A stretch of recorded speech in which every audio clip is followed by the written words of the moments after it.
At Cash and Carry Kitchens, we know every family is different. The Murray's kitchen needs to also function as an office and playroom. The Rashids with 3 kids need a storage solution for the countless cereal boxes. The cuisine-obsessed Duffys want cutting-edge appliances like a boiling water tap. No matter what your family needs, we're here to guide you through the process of creating the perfect kitchen. Book a free design consultation today at cashandcarrykitchens.ie. Cash and Carry Kitchens, built by our family, tailored for yours. There's not a moment to lose when you want car insurance that overtakes the competition. So choose the great value cover that only comes with Super Value Car Insurance, giving you a 10% online discount and shopping vouchers with your policy. That's a great deal for the cover you need anyway. All it takes is one big click or call. Just visit supervalue.ie/insurance or call 0818 010101 and our Super Value team will save the day from start to finish. Terms and conditions apply. Vouchers include 2 €10 off €40 spend. This car insurance is underwritten by AXA Insurance DAC.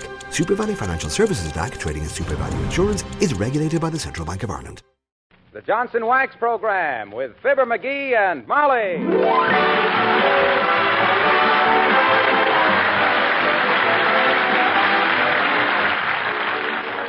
The makers of Johnson's Wax products for home and industry present Fibber, McGee, and Molly with Bill Thompson, Gail Gordon, Arthur Q. Bryan, Bea Benaderet, and me, Harlow Wilcox.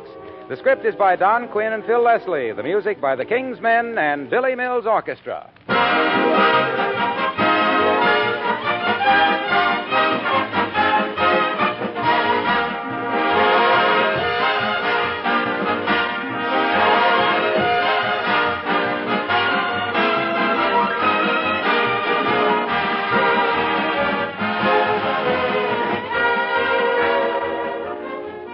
When your spring cleaning is over, all your light painted woodwork will be beautifully clean and shining. That's fine, but it's a problem to keep it spotless, isn't it?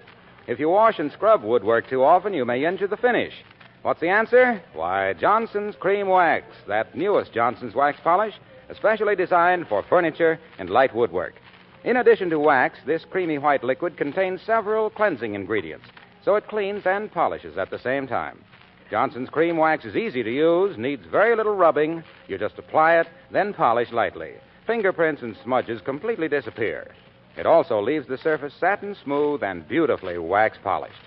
Johnson's Cream Wax gives similar lustrous beauty and wax protection to enameled surfaces like refrigerators, to tabletops and kitchen cabinets, and many other things. You probably already use Johnson's paste and liquid wax. Well, try Johnson's Cream Wax, too. You'll like it.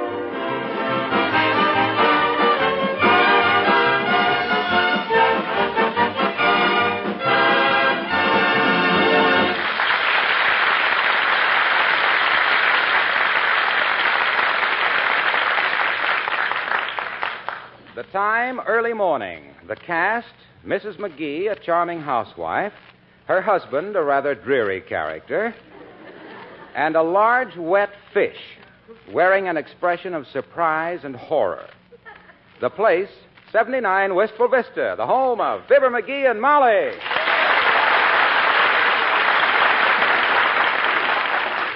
Look at that fish, will you? A 10-pounder if he weighs an ounce. And I caught her.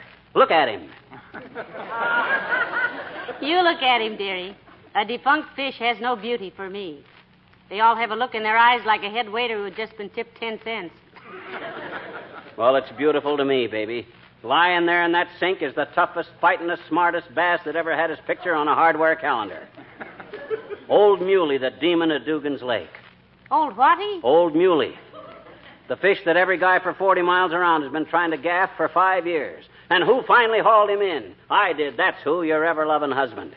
A new chapter in fishing history has been wrote this morning. Say, what time did you go out to Dugan's Lake, dearie? Something woke me up about 6, and I discovered it was you. Not snoring.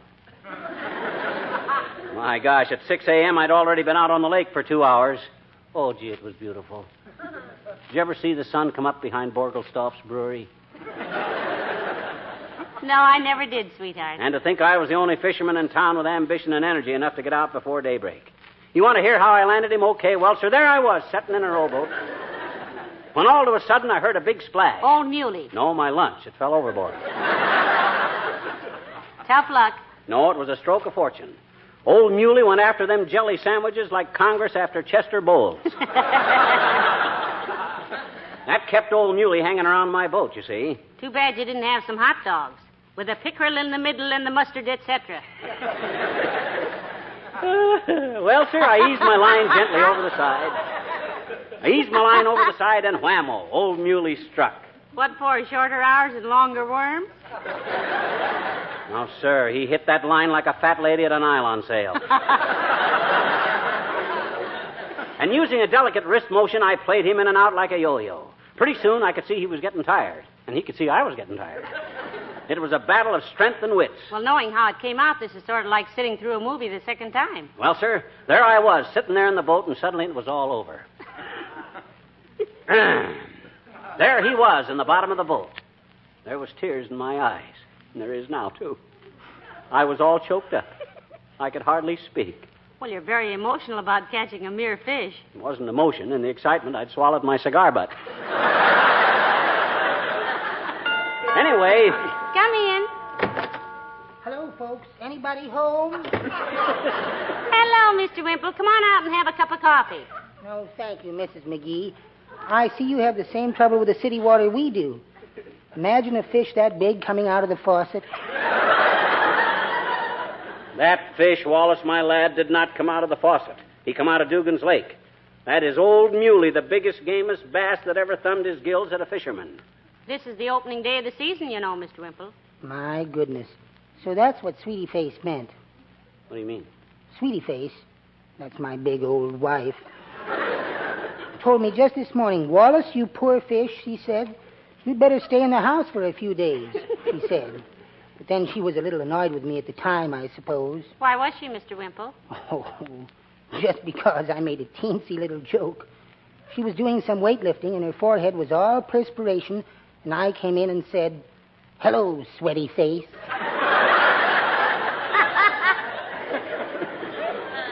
That's the kind of remark that'll get your neck tied in a lover's knot one of these days, Wimp. Oh, you're so right, Mr. McGee. Particularly after last night. What happened last night, Mr. Wimple, if you're healed up enough to tell us? Oh, we had another argument, Mrs. McGee. I wanted to go out, and Sweetie Face didn't want me to. But I won. Attaboy, Wimp. You went out, eh? Like a light, Mr. McGee. Did you ever know you could knock a man my size unconscious with a copy of the Reader's Digest? Is that possible? It is if you leave it between two brass bookends. Gracious.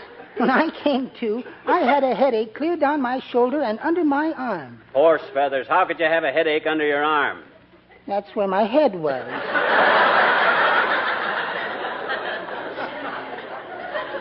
My, that is a big mackerel you caught, Mr. McGee. That is not a whimperel, Mr. Mackerel. I mean mackerel, Mr. Wimple. It's a bass. Isn't it a beauty? Yes, I suppose so, but would you mind turning it the other way? It's got a look in its eye like Sweetie Face when she catches me shaking my piggy bank. Are you going to cook it tonight? Cook it? We don't cook this fish, Wimp. It's going to be mounted on a plaque and hung over the mantel. Just as soon as I can get in touch with a dermatologist. No. No, you mean taxidermist, dearie. I do? I thought a taxidermist was a guy that stood out in front of a hotel with a whistle and stuffed people into cabs. Oh, no, Mr. McGee. Anyway, you don't mean a dermatologist. Why don't I? Because a dermatologist is someone who has made a study of the skin, Mr. McGee. That's what I says, Dad Ratted. I want the skin of this fish mounted for my study. Well, I might as well go home, I guess. I can't win here either. Goodbye now.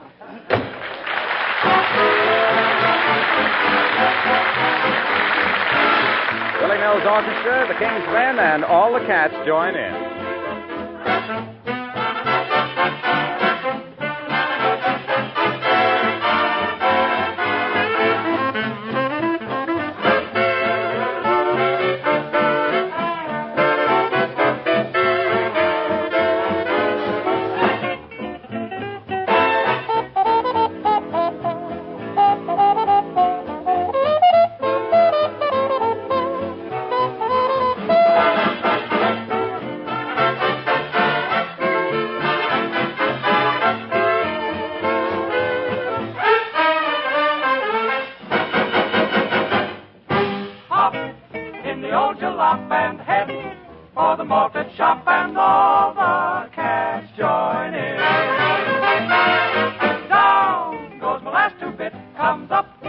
one banana split, and all the cats join in.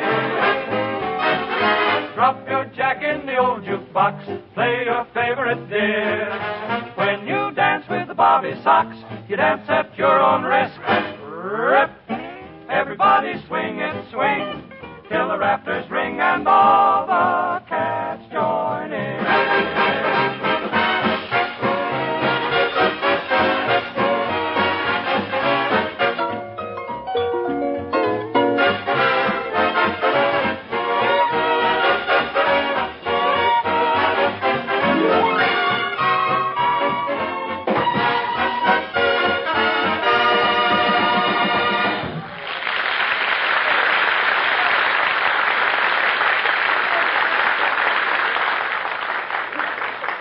Molly, I can hardly wait to see Doc Gamble's puss when he hears I caught old Muley. Incidentally, I hope you don't plan to leave that fish lying in my kitchen sink all day. Oh, I just want to leave it there till the photographer gets here. You see, Till who gets here? The photographer from the Wistful Vista Gazette. Going to take my picture holding the fish. I think if I sit here and hold it on my lap and you stand behind me with your hand on my shoulder and a proud look on your face... No. No, thank you, Pet. Not this time. Come in. Oh, it's Mrs. Carstairs. Hello, Millicent. Good day, my dear, and Mr. McGee. Hiya, Carsty. Did you hear about me catching old Muley? Good heavens, no. Will you be quarantined?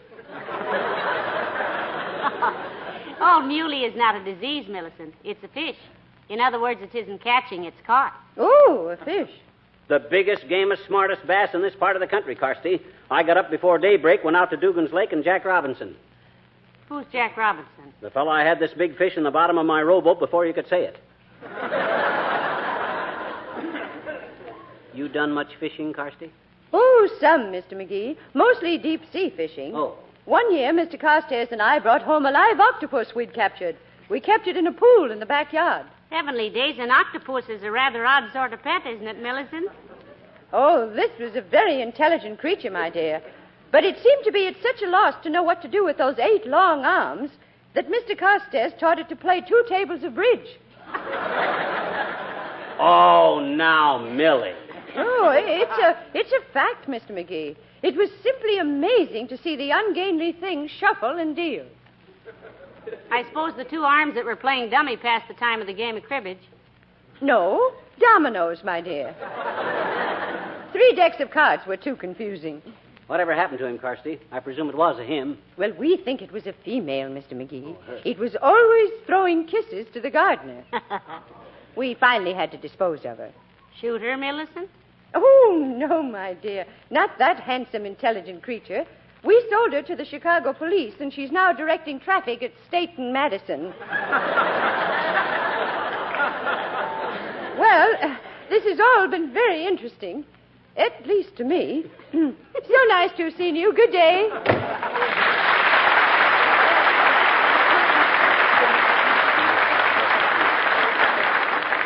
I don't believe a word of it. An octopus playing bridge. I can't even play bridge very good myself. Now, don't you say that, dearie. I don't know anybody who plays bridge more like an octopus than you do. Gee, honest? Cross my heart, when you get to dealing and reaching for the salted nuts, adjusting the lights, straightening the legs of the table, and passing the cigars all at the same time, I'd swear you had 8 arms. Yeah, but I don't... Come in. Well, hello there, Dr. Gamble. Hello, Molly. Hello, Jam Face. Good morning, Lancelot. I'm glad you called because I have a very important announcement. And usually people don't announce things to a doctor. He announces things to them. Well, get with it, Gabby. Okay. Now, look, Fatso, you know what I did this morning? I went out to Dugan's Lake, and with the skill, patience, and fortitude for which I am noted, I caught the biggest bass in inland waters, old Muley. Well, that isn't such a thing. You did what? He caught old Muley, Doctor. It's out in the kitchen sink, packed in ice cubes, which are melting slightly faster than our refrigerator can make them. And if you're a good boy, little iodine, I might take you out in the kitchen and unveil it, so what's the matter? Now, let me get this straight, you little bandit, you poacher. You went out this morning and caught the big bass? That he did, Doctor. That he did. Well, of all the dirty, double-crossing, illegal, low-down, unsportsmanlike... What's so unsportsmanlike and illegal about beating you guys to Old Muley on the first day of the season, you big sorehead? If I'm ambitious enough to... What day is this? May the 7th, Doctor. He knows very well what day it is, Molly. He knows the fishing season opens today. Yes, at midnight. At midnight. At midnight. Oh, my gosh, I thought it was... You are in trouble, Buster. Oh. Heavenly days, this is terrible. Oh. Doctor, is there any way you can give artificial respiration to a fish? Is it too late to... Yes, I suppose it is. Gee, Doc, what am I going to do? It was all a mistake. It's a mistake that'll cost you plenty, Chisler. Is there a heavy penalty for fishing out of season, Doctor? They'll throw the book at him, dear girl. He's going up the river, but not for fish. When you see him again, he'll have a crew haircut and be talking out of the side of his mouth. I'll never know such a thing. This was an honest mistake. And when I explain it to the game warden... Hey, who is the game warden? Chap named Jordan. Gordon Jordan. How interesting. Gordon Jordan the warden. Look, Doc, does he belong to the Elks? No, he does not. And he's thoroughly incorruptible if you had any idea of buying your way out of this jam with a fast sawbuck. Now, look, boys, let's be realistic. Who would report this to Gordon Jordan, the warden? I'm sure you wouldn't, Doctor. And I know Mrs. Carstairs wouldn't. Who else knows about it, dearie? Well, I called the Gazette. I told the guy at the filling station when I wanted to use the phone to call the Gazette. I told Mort Toops because I borrowed a nickel from him to make the call when I called the Gazette from the filling station. I told a fellow named Harry who was with Mort when I borrowed the nickel to use the phone to make the call. In other words, you told everybody in town. Sonny, I wouldn't be in your well-worn, unshined, oversized shoes for all the ore in Oregon. Now, look, Doc, you wouldn't turn me in. Not you. Not my old fishing pal, Doc. Who's an old fishing pal of whose? Hello, Molly. Hi, Doc. Hello, Mr. Wilcox. Hello, Junior. What's cooking, fellas? Getting ready for the opening day of the bass season tomorrow? Because if you are, count me in. I want to crack at Old Muley this year. The fishing season for Old Muley is over, Harlow. Yes, it is, Mr. Wilcox. What? This little piscatorial pirate, this poacher, this thief in the night. This thief in the night sneaked out to Dugan's Lake today, this morning, Harlow, in the wee small hours, and caught Old Muley. Oh, no. Out of season? He didn't mean to, Mr. Wilcox. For the first time in his life, he got somewhere early, and it was wrong. Of course I didn't do it on purpose. You believe me, don't you, Harlow? Look, ignorance is no excuse in the eyes of the law, pal. Sure. That's terrible. Old Muley. He's out in the kitchen, in the sink, under a sack. Well, never mind, McGee. I'd rather not see him. It's like an old friend betrayed. Pal, I never thought you'd do a thing like that. Yeah, but gee whiz, fellas, Those laws are made to give the fish a chance, pal. That's the protection they have against their enemies. Yes. Just as Johnson's wax is the protection your furniture has against dirt and dust and dampness. Yes, but Mr. Wilcox... Johnson's wax protects your floors and fine woodwork against their enemies. Yes, Keeps but... them bright and gleaming, gives them the protection they need. Yes, the protection all worthwhile things must have if they're to survive. Yes, but... If you didn't protect your precious belongings, they'd soon be gone. Yeah, but what that... And if we don't protect our game fish against poachers, they'll soon be gone, too. And I've got to get going myself, kid. I'll go with you, Harlow. We won't turn you in, McGee. That's up to your conscience. Doggone it, my conscience is clear. I just made a mistake, that's all.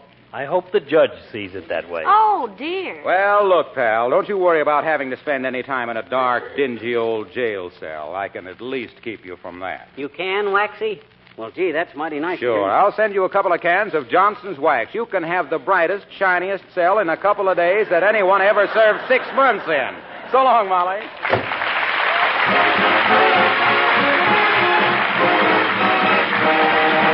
King's Men and My Fickle Eye. I'm a fickle guy. I've got a roving eye. Take warning from the start. My eyes are bigger than my heart. I can't be true to no one, no matter how I try on account of my fickle eye. eye, fickle eye, fickle eye, fickle eye. Now I may say I love you, and then bid you goodbye on account of my fickle eye, fickle eye, fickle eye, fickle eye.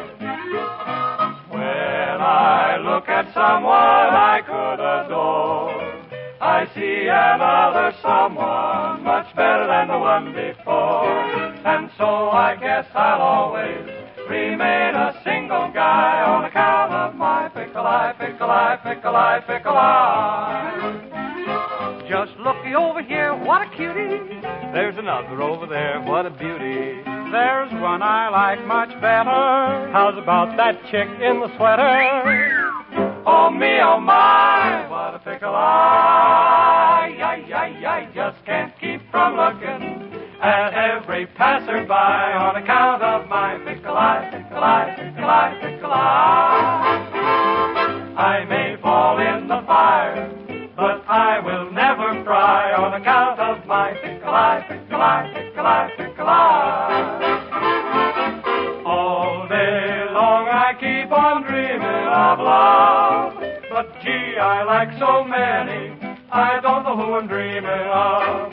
That's why my every promise turns out to be a lie on account of my fickle eye. My fickle eye. My fickle eye, fickle eye, fickle eye, fickle eye.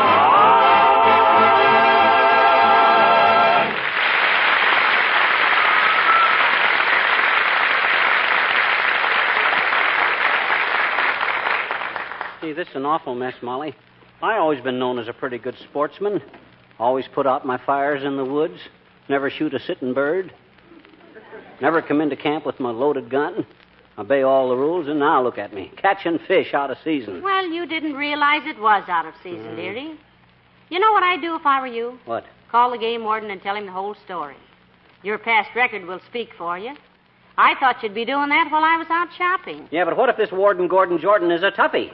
He can throw me in the sneezer for 5 years. I'll have my picture in all the papers. Oh, my gosh, the photographer. If he comes, don't let him in. He was already here. He was here. Oh. I told him the doctor had just been here and you had a severe attack of Eurofloridana and couldn't see anybody. I had what? Eurofloridana. That's Latin for largemouth black bass. I looked it up. Now, look, Pet, call the warden and confess. Get it over with. I don't know. Maybe... Everybody in town knows it anyway. My gosh, they do at that. Well, sir, as long as somebody's bound to snitch on me anyway, I might as well do my duty. Never let it be said that Fibber MCGee dodged an issue when cornered like a rat. Hand me the phone. That's the spirit, dearie. Here. Thanks. Hello, operator. Give me the Fish and Game Commission. Isn't that you, Mert? Not this week, Mert. I'm in trouble enough. Let me speak to Gordon Jordan, the warden. Yeah. Hello, is this Warden Jordan? Look, Gordon, this is Fibber MCGee at 79 Whistle Vista. I caught a big bass out of season this morning by mistake. You want to come over and discuss it? You do, eh? Okay, Gordy. Goodbye. How'd he sound, McGee? Sounded like the voice of doom. Sore as a crapshooter's knees. Granted, why didn't somebody tell me the season didn't open till midnight? My gosh, I would have been glad. If that's Gordon Jordan, the warden, he must be jet propelled. Come in. Oh, thank goodness. Mayor Latrivia. Hello, Molly. Good day, McGee.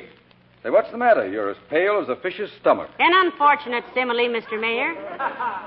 Himself here's up to his clavicle in fish. I done wrong, Latriv. I caught a big bass out of season. Well, that wasn't very good judgment, McGee. No. However, as long as it wasn't old Muley out at Dugan's Lake, I'll... Yeah, but it was old Muley, Your Honor. What? Look, Latriv, I didn't realize the season started at midnight. I thought it started this morning. That's all. Well, everybody makes mistakes. I'm sorry you didn't get a chance at old Muley yourself, Mr. Mayor. Oh, that's all right, Mrs. McGee. There are still plenty of fish out there. In fact, I think I'll take my rod and reel out there tomorrow morning. You better not do that, kiddo. They don't approve of that stuff out there. In fact, if they know it, they won't even rent you a boat. Who won't rent me a boat if they know what? Your condition. And what is my condition? It's pretty obvious, isn't it? You reeling out there with your fishbowl and staggering... I didn't say I was reeling anyplace.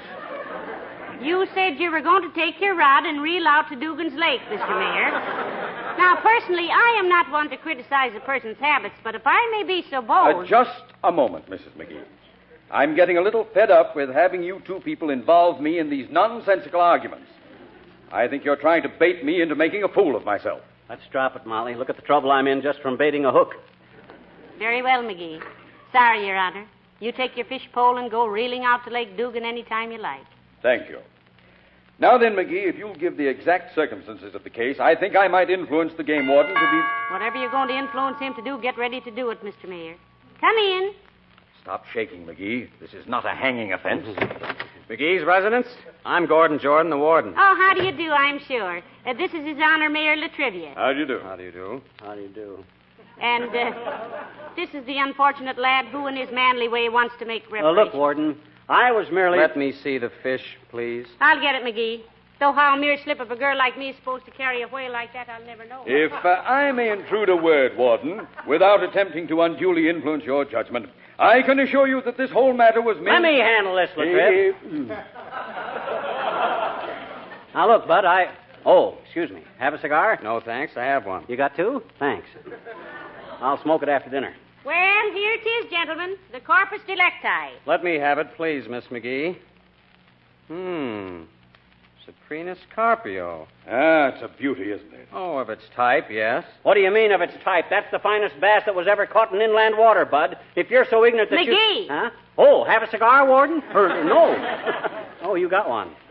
How do you fix the fines in cases like this, Warden? So much a pound? Ordinarily, yes. And this is about 10 pounds. Yes, but there won't be any fine. Oh, you mean he has to go to jail? Oh, McGee, you It's can't... false arrest, that's what it is, and by George, I'll not... Please, there won't be any arrest. There isn't even a case. Mr. McGee, accept the thanks of the State Fish and Game Commission for removing this fish from Lake Dugan. What? This isn't a bass, it's a carp. Huh? We've been trying to clear them out of Lake Dugan for 20 years. You can catch all these you want anytime. Good day.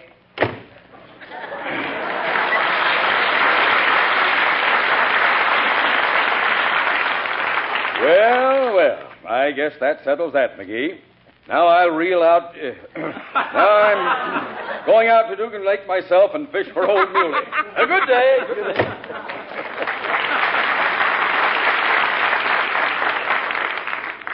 He may fish for him, but he won't catch him. Why won't he? Because old Muley is still out in the kitchen sink. What? Then what's this? You heard what the man said. This is a carp. Huh? And don't think I didn't have to run all over town trying to find one big enough. Oh, this is humiliating.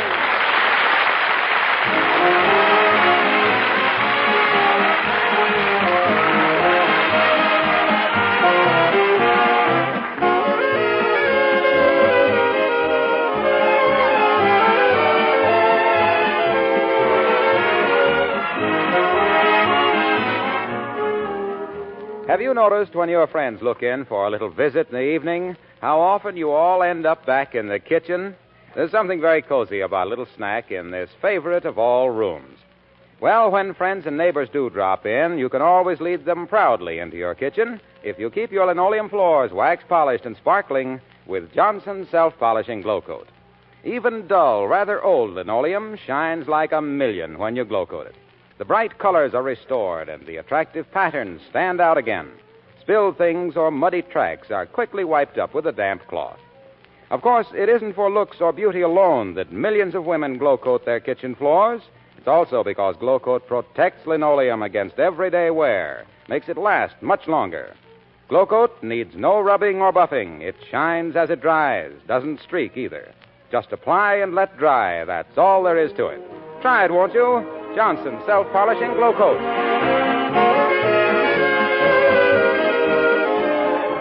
You know, dearie, this ought to teach you a lesson. It has, Snooky, it has. Next time you catch a big fish like that, keep quiet about it. You have too much in common. What do you mean? What have I got in common with a big-mouthed bass?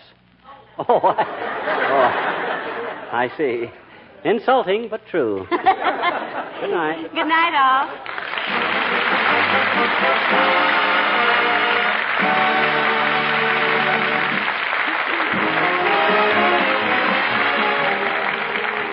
This is Harlow Wilcox, speaking for the makers of Johnson's Wax Products for Home and Industry, inviting you to be with us again next Tuesday night. Good night. This is the National Broadcasting Company.